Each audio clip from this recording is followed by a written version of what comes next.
was Rebel at Heart by Ashton Irwin off of the part 1 of his upcoming but kind of out 2-part album. We're halfway there. It's called Blood on the Drums. The Thorns is currently out, and I'm very excited right now to have not only someone that I have been a fan of for, I think, a decade now, if my math serves me correct, someone who I've got to see play in front of small crowds, in front of 50,000 plus people, seen him all over the radio, seen him do it all, and overall, just an incredible person to be around.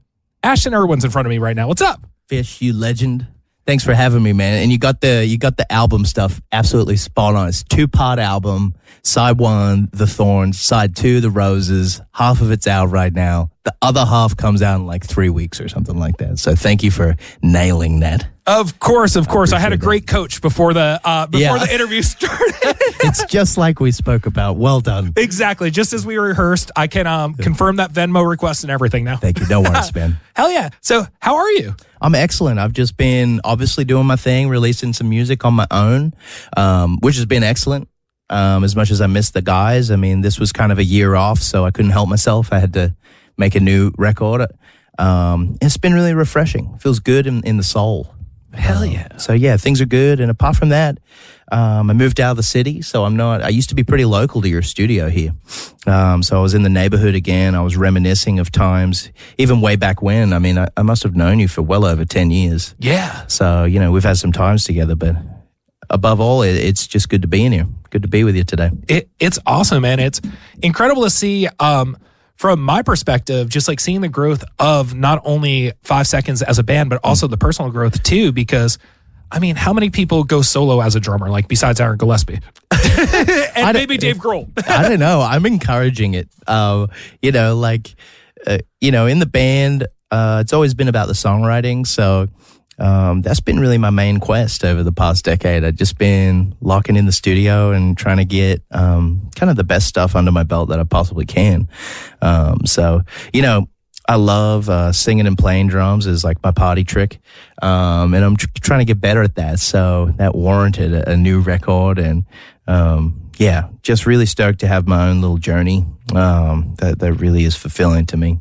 Hell yeah. Yeah. Now, I kind of want to start back a little further, kind of towards the start of your whole musical career, because I remember seeing videos of you guys performing like covers of like Story So Far and bands like that. And so when I hear Ashton Irwin's going solo, I'm like, oh, sick. We're going to get a project like this.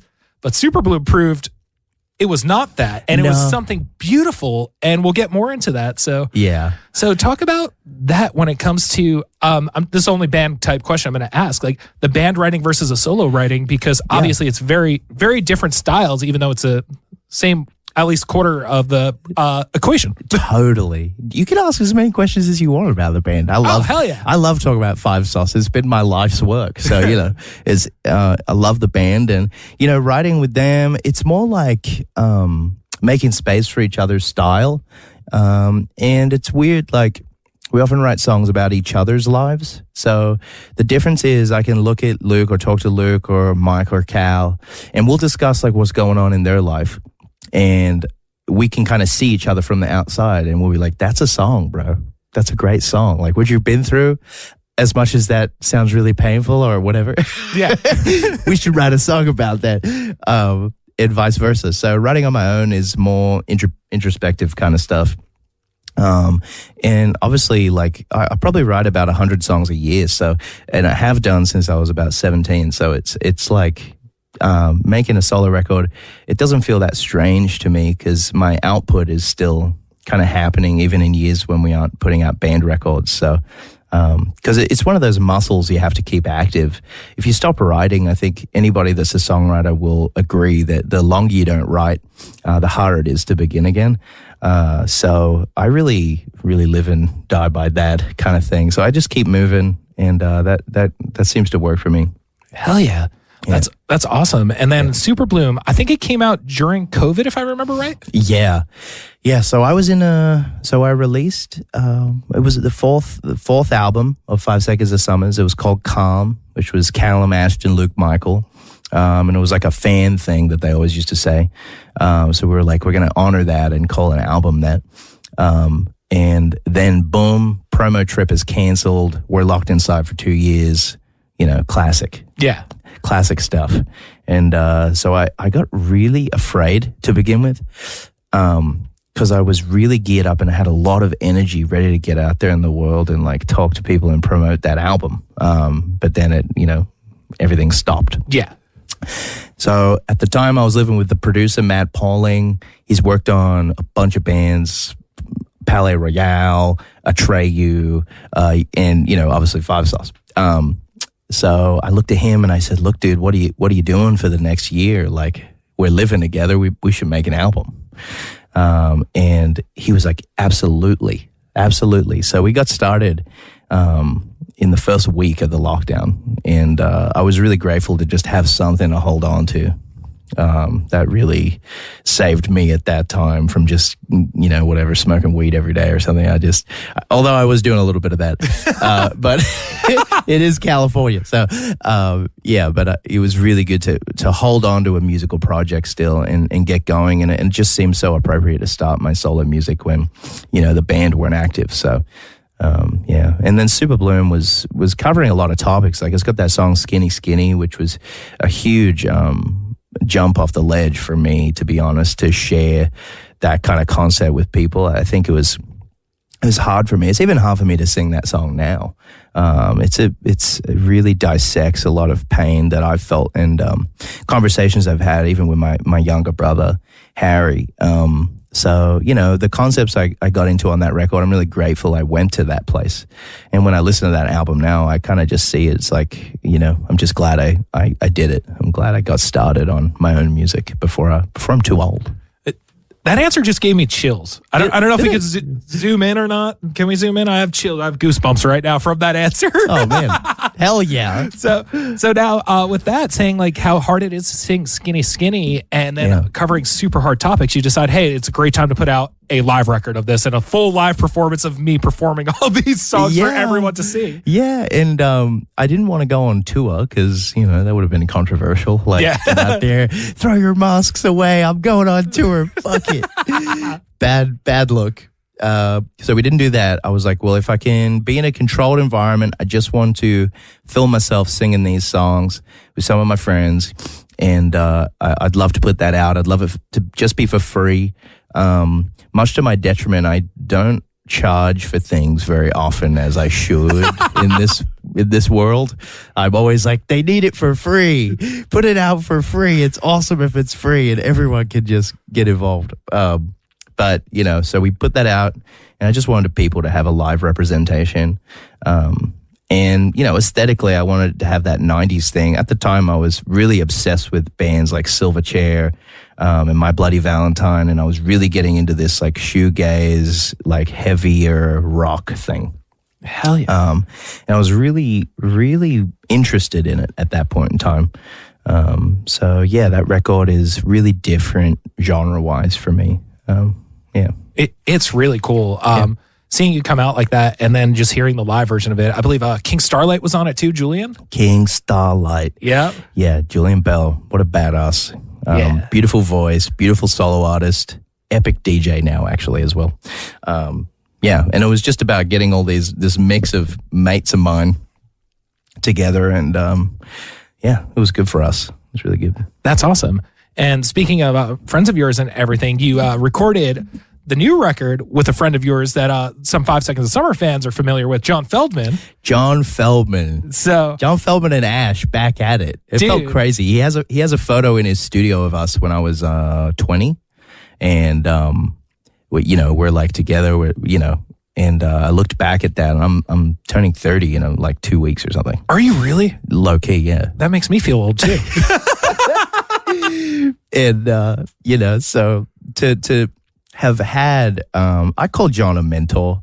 I look up to John a lot. His work ethic, his family relationship is super, super admirable. But also, like, his band actually hold the Guinness World Record for the most shows played in a year. Like, his work ethic in a live sense is actually insane. That's insane. And he's still playing insane amounts of shows a year, but even just getting back in the room and recording a record with him was massive for me, and he was the right guy to do it with. I was so grateful that he said yes. I kind of last November, it was only recently, sent him an email, and we're like, "What's up, man? I would love to make another solo record. I'd love you to be a part of it." And I just had my fingers crossed. I was like, I really hope he wants to do this. And he did, and he was in, so thank God. That's awesome. Yeah. So now talk about writing with someone who you're so familiar with and having a product on the opposite side of the recording that sounds absolutely nothing like you guys have done together over the last decade. Yeah. I guess, I don't know. I was really on a wave for Blood on the Drums. I just felt like I knew what I wanted from the situation.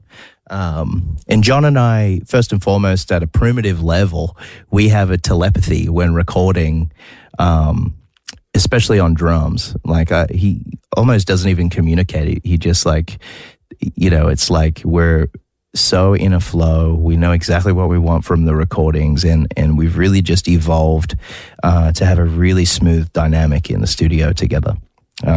So, working with him, writing lyrics with him, it's nostalgic, but also now that I'm a bit older, the trust is there for both of us. We have mutual respect for what each other's are good at. And yeah, I mean, again, learned so much from John again. Yeah. It's just awesome to work with him. That's incredible. Yeah. And now when you started with John, obviously you were very young and the band was not as big as it ended up becoming and still is growing to be. Now, talk about going into sessions with John, putting out your sophomore solo record, and now you're the one who's inspiring the next generation of artists instead of being the inspired generation. But even though you still are inspired. Hey, look, I think that's why I just want to keep making as much music as possible. Obviously, the perspective on where I'm at as an artist shifts externally forever. And I do meet a lot of younger artists now who are like, I'm doing this because I loved you guys when I was this old, and now I've been doing this for this long because of you guys. And that's really what it's all about. That really is the whole flip around of, when you're young, like 20 years old, and I was doing those records, I was so driven to make a mark and just be a part of this amazing rock and roll music world. And now that we're a little further down the line and I've got so many albums out during my 20s, and to have any kind of influence that's positive is really where it's at. I really nurture that, respect that, and that is that's such a level up, and that's so cool to me. Yeah, that's really something that matters to me. So that's awesome. And just seeing you guys and you just throughout the years and everything. I remember, I think it was you guys were dropping your second record. Yeah.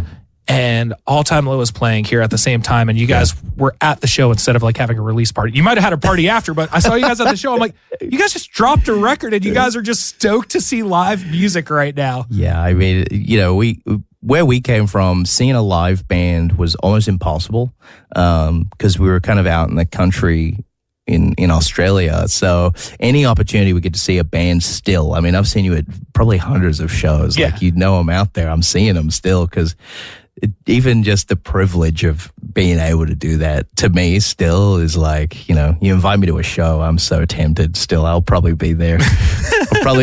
And I've lost a lot of hearing too. I just love it. I love it. I remember one of the first shows I saw was at Soundwave in Australia, and I saw Mayday Parade, and I was front row, and it was the first time I'd ever been in a mosh pit, and I got drenched in sweat, and it was just the most heavenly new experience for me. It was my first mosh, and I still feel like that now. I see mosh pits, I'm like, I want to get in there, man. Yeah, but the live thing is where it's at. Hell yeah, that's awesome. And the last time I saw you play live, I think there was probably 6 or 7 people there or something when we were young. Oh yeah, not the whole entire crowd of when we were young at your stage. Yeah, that was actually, when we were young was an experience for me, man. I mean, deep down, I always hoped that kind of scene would accept Five Sauce because we have so much love for it. Yeah. And it's like for that kind of world of bands and fans to embrace my band is important to us because we really have been majorly influenced by all of the acts that come from that world. And, we aren't the perfect representation of emo by any sense, but we definitely have love for that whole universe. And just to be around at that When We Were Young festival was so cool, even though it was 1,000 degrees. Yep. And I look back at videos and I'm just like gasping for air on the drums, and I'm like all red and whatever. But it was awesome. I remember I saw you guys as you were walking off stage because I was running back to Idobi 10. You're like, just do not hug me. We are sweaty. We are gross right now. Especially in Vegas, it was like you're sweating out a few margaritas as well, and it was like, whoa. Yep. Yeah, but it was cool. I mean, what an epic fan event. I don't understand why it has to be in the middle of the desert, but we'll discuss that another time. Yeah, we'll discuss logistics. We'll get fans and more, I don't know. I'm just saying have mercy. You know what I mean? Like a bit of mercy, please. Yeah, a little less hot. But you never did Warped Tour, right? No, never. I went to the last one in San Fran. I drove up there. Oh, we watched... who'd we watch? We watched The Story So Far together, I think. We watched The Story So Far, and then I remember it was NoFX headlining, and they were late. They were flying in from Brazil. And I remember we were waiting hours and hours and hours, and they finally showed up at midnight or something. Yep. We saw NoFX play, and it was pretty rock and roll of them. Like, they still showed up, and like they, but yeah, it was cool to see at least the last one. That meant a lot to me because I missed that whole thing back in Australia. That was a special day. I think it was me, my boss, you, and Youngblood all standing on stage watching The Story So Far. And I look around, who's the one that doesn't belong here? Me. Why'd they give me a pass? You definitely do, man. I remember seeing All American Rejects at when you see the All American Rejects at 4:30 p.m. and they should be headlining. Yep. They have so many iconic hits. I'm such a big fan of them. I'm just I guess I'm going on an All American Rejects rant, but I saw them in broad daylight, and I was like, I hope people know this band, they conquered the world, man. They're so freaking amazing. You go back and listen to those songs, and that's such a good rock and roll band. They're so amazing. Anyway, so solid. It was cool to see them side stage, Yeah. And then we could go on hours about Tyson's solo projects he has out now, or a side project he has out now too. Oh, I have no idea about that. Oh, we'll talk about that after. Okay. Yeah. But, oh God, it's so good. Okay. But either way, between When We Were Young, were you kind of off and just recording between then, or did you guys have some more shows? So I couldn't stay in America because my visa expired. Oh, shit. Yeah. So I had to bail. I had to go back to Australia, and there was a whole bunch of crazy immigration stuff happening. So I got stuck in Australia for a few months. Oh, damn. And I was staying at my auntie's farm, and I'd all of a sudden gone from When We Were Young, rocking out, drum kit, big festival shows, enjoying the whole thing. I'd toured with the band all year. We're playing arenas everywhere. And then it was just serene, farm life. And that switch was really hard for me. I was my auntie was like, well, if you're going to be here for a while, you can look after our alpacas. And I was like, thanks. I need some purpose because I've been working all year and now I'm stuck here. I have no visa to go back home to America. And so I was just sitting there every day. And that's when I really started thinking about making Blood on the Drums. And I thought okay, I'm going to go back to America. Once I get my visa, I'm going to go get back into LA. I'm going to go record with John. And I'm going to go make some songs and hopefully get this album together pretty quick. So, yeah, it was good. It gave me some time to think about what I wanted and that kind of thing. Hell yeah. But yeah, it was a crazy time. Damn, so the next time you stepped on stage was either Hotel Cafe or Desert 5 or something then? Yeah, seriously. Damn. So I want to talk about that a little bit. Yeah. Going from a festival like When We Were Young. Yeah. I didn't know about the Australia parts, but that makes it even crazier. Yeah. To playing in a room that doesn't hold more than 200 people. Yeah, I know. I'm on a side quest right now. I love it. Last night I played Hotel Cafe and I did 5 songs acoustically, and there must have been 100 people there. It wasn't that crazy. That made me more nervous than, a lot of performers will agree. That's a whole different beast. Yeah. But I really enjoy it. I'm testing myself out right now. Just want to get way better at this acoustic, like storyteller kind of thing. I've always loved that. And that was an important part of my upbringing where I'm from. So yeah, to be on these small stages right now, doing my thing on my own, it's cool. It's a test. Yeah. It's a test. Yeah.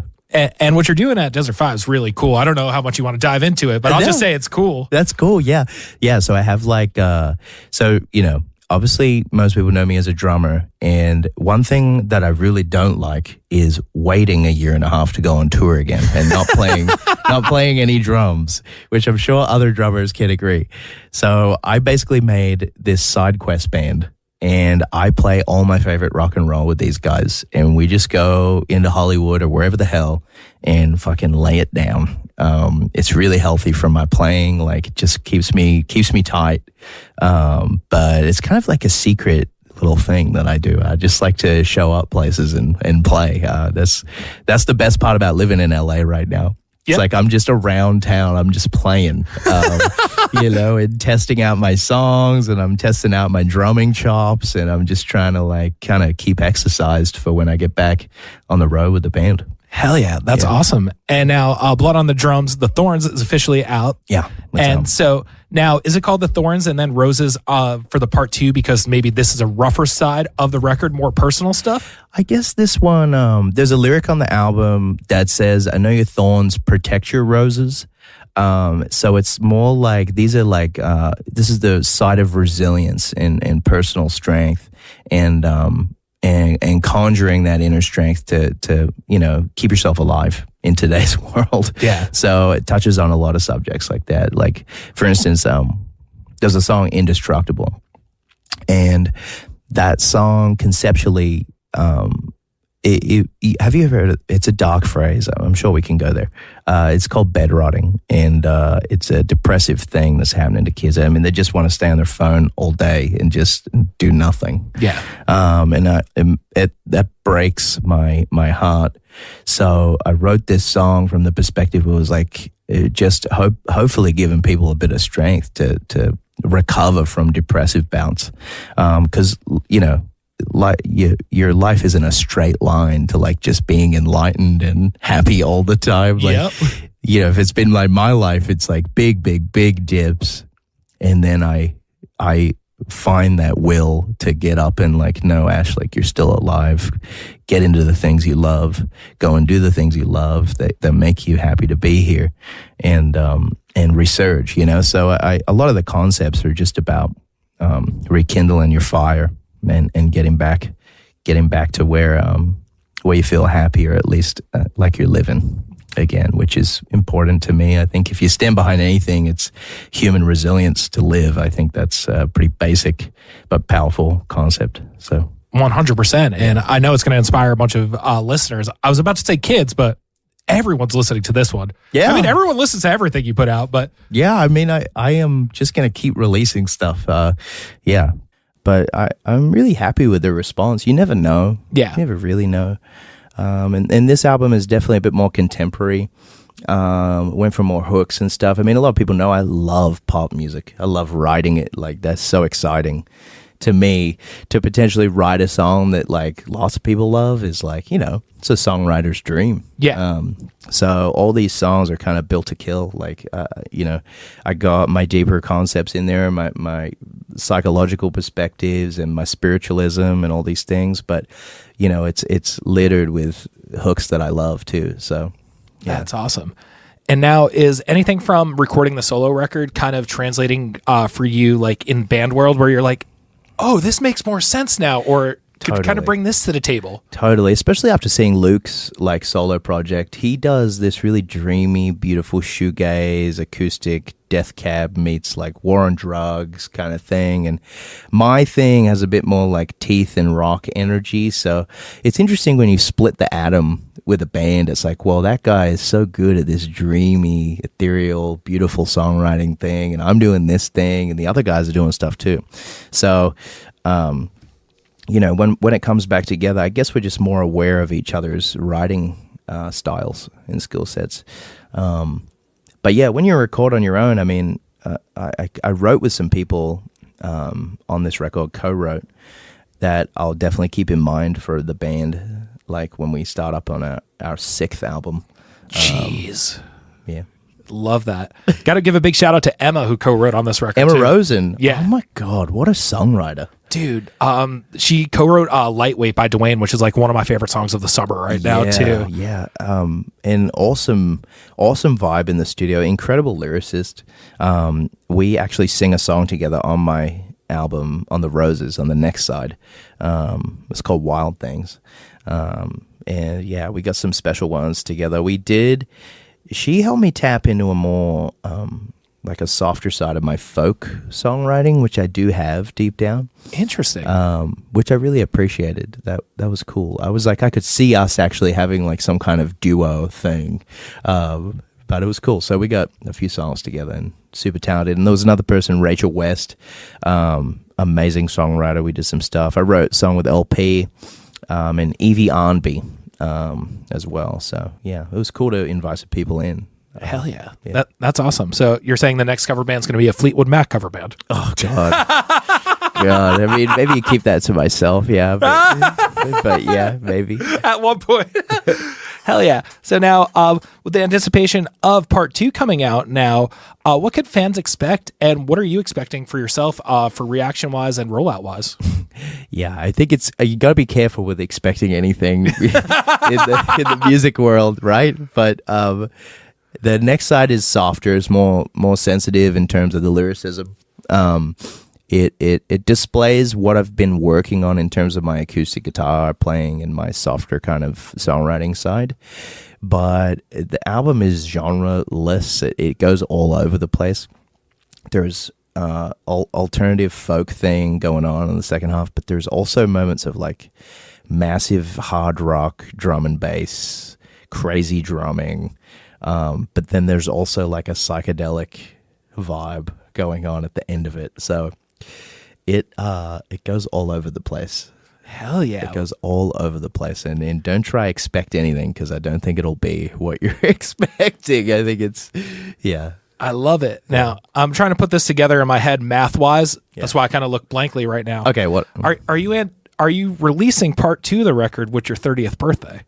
Almost. Oh, okay. I was trying to do the math in my head while you were talking, and I was like, no, this is not going to work. Almost.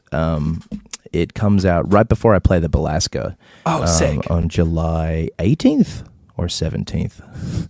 Don't ask me for dates. It's the 17th. That's why I'm not the plan guy. I show up at everything, but the dates. Anyways, yeah, so it comes out right before the day of, so people will have about 8 hours to learn the lyrics. Perfect. And then I'm going to punish them with a bunch of songs they don't know yet live. So, you know. That's awesome. I can't wait for that show. And now, is that the only live show you have planned right now? It is right now, but like I'll see what happens. You know, I love playing live. I can't help myself. That's why I play everything from hotel cafe to, you know, wherever. Yeah. So, you know, depending on what the band's doing, I would like to start on another 5 Seconds of Summer album. That would be super cool. So looking at that second half of the year, would like to play some other shows. And yeah, it's open-ended. So, but definitely lots of 5 Sauce action next year. So I got some preparation to do for that. Hell yeah. Well, I'm very excited for all of it. And now, obviously, having a solo project, having solo songs, having a solo record, solo shows, that means you need solo music videos as well. Oh my God, so many. So talk about the music videos, because I'm so bad at naming what I saw, but what I did see was super artistic and so well shot that I'm just like, this is a cool new side of Ashton I did not really know too much about. This album for me has been like going to film school or something. It's been crazy. I'm so lucky to have like an incredible manager, Irwin, and Ryan Fleming, who we've been working with. Us as a team, we've just been, you know, we don't have insane budget, that's for sure. So we've been making miracles happen with, you know, imagination, skill set, drive, you know. We've been trying to make interesting videos for all the songs that I have. It's obvious, but you know, the visual component to music these days is just as important as having good music, you know. So, you know, you finish the music on the album and then you kind of need to make a visual album too these days, which I've loved. in creating a universe for my own solo stuff, and I love making music videos, but I also love the test of trying to come up with stuff that fits a little bit of a different budget to what I have with the band, that's for sure. Which is a test, but you can't even tell. Like, it's not about budget with videos. It's about concept, and it's about really just trying to convey a strong message with the simplest concept possible. Yeah. And I love that. It's been super amazing, and I think a lot of people, I don't think the fans of the solo stuff really realize how much video they're going to be seeing. It's really amazing, the span of concepts we're getting into, and that's one of the most powerful parts of this release. I love that. Yeah. And now, I don't know how this works technically, but I'll just talk in regular person terms. Cool. I went onto Spotify, and all the new songs are your top songs. Yeah. So talk about that feeling. That's good news. Yeah. Yeah, it's cool. I mean, I kind of remain pretty independent. Like, I'm not on a major label or anything. I really pride myself on knowing how to do this music business without relying on like other massive kind of people and not giving away too much. My solo music is like my baby. I'm patient. I'm willing to grow it. It's not totally analytics based or anything. There's no one saying, look, man, it's not, doing this or doing that. I like to keep it free, and I love the way it's happening right now. It's got a natural surge of listeners, which is so good. And I keep track of like who's listening, and I stay kind of close to that fan base, It's more about just growing this right now and getting people's awareness of my own solo stuff cooking. So yeah, it's cool. I love that. And I love seeing you do it too, because every time you post a video of you just like playing guitar or something, you look so genuinely happy doing it. Oh, thanks. I'm like, yeah, man, must be nice to just pick up a guitar and just be happy. Oh, yeah, dude. I mean, my grandpa said something really profound to me, and I'm like getting a little bit older, and I guess they expected me to have kids or something. And I was like, and he goes, I know why you're content with being on your own, dude. And he goes, that guitar, I look at you when you play it, and I know you'll never be lonely a day in your life. And I was like, dude, that's spot on. That's like, awesome. I was like, yeah, I pick it up and I feel light again. Yeah. That's so sick. And I can't wait to see you play the Belasco, because I've never seen you play anything but drums live. Oh yeah. Oh dude, it's gonna be crazy. I'm like Octopus Man. I've got a guitar in one hand, drumsticks in the other, vocal mic, tambourines, synthesizers. It's gonna be nuts. I love that. Good. And now, I saw this online, so I want to ask you your opinion. I saw that Blink has been playing When Your Heart Stops Beating, and there is on their current tour, which is obviously... thank God. Yeah. Like, how good is that song? Dude, so good. Both those songs. I was at TRL when Plus 44 went for like Gamer Week back in the day. I was like 14 years old. I had to be off camera or whatever. Yeah. But do you foresee maybe when you guys play live again, you guys incorporating some solo stuff into the mix as well? That's the dream, man. That's sick. That's sick, right? Wouldn't that be cool? Yep. I'm all for that. Obviously, I'm the one putting out music, but I'm like, yeah, we should play my songs, guys. No, that would be amazing. And, Luke has a few songs I would love to play. I mean, yeah, if the guys are down. Five Sauce have so many songs, man. I mean, yep.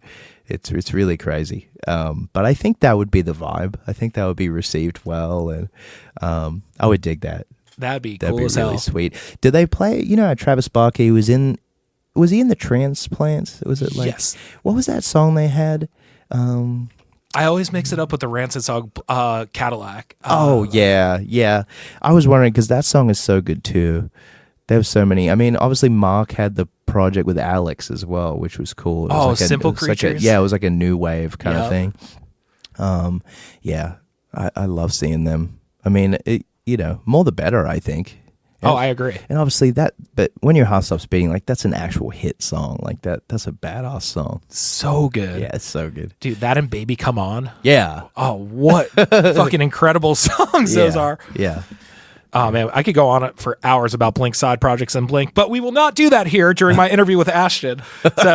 So now, anything else you want to say to everyone out there right now? I think we kind of covered a little bit of everything. Not particularly. Thank you for listening, and let's all give some thanks for Fish. What a legend out here. I've known him for so long, and it's been an absolute pleasure to see your growth. And yeah, the future of music is in good hands if a guy like this is at the helm. So yeah, thanks for having me. Aw, you're the best. That's the nicest thing anyone's ever said to me on air. Fuck yeah, dude. That's going to be my pinned post on Instagram now. I got you, man. Amazing. Hell yeah. How can everyone keep up with you? It's just Twitter, Facebook, Instagram, all Ashton Irwin. I use Instagram a lot. I'll be honest with you. I find it the most friendly social media platform. But I'm on everything. Ashton Irwin. Hell yeah. Yeah, look me up. Or look up Blood on the Drums, or look up Singing Drummers, or yeah. Singing drummers? It's going to be you and Aaron Gillespie. Yeah. And yeah, way down the list of them, I'll be on there. Yeah, but I appreciate anyone that's listening to my solo stuff. Love you and thank you. Hell yeah. And part 2 is officially out, I believe, on July 17th. It is called Blood on the Drums, The Roses. Exactly, Fish. The Roses. Multiple roses. Yeah. Hopefully. I hope you're not just saying to appease me. No, I'm serious. Perfect. The Roses. Amazing. Yeah. Hell yeah. So I want to play one more song off of part 1, The Thorns, right now for everyone. So what song do you want me to play? I would love you to play a song called Rebel at Heart. We introed with that one. Oh, well, if you could play that one again, that would be sweet. What do we want to play? Do you want to play, would you prefer like a more rock one, or do you prefer like a there's one called Lose You that I think we probably should play. Let's do it. Lose You is a banger. Here is Lose You off of Blood on the Drums, The Thorns, the part 1 of Ashton Irwin's 2-part album, officially out on July 17th. Thank you, Fish.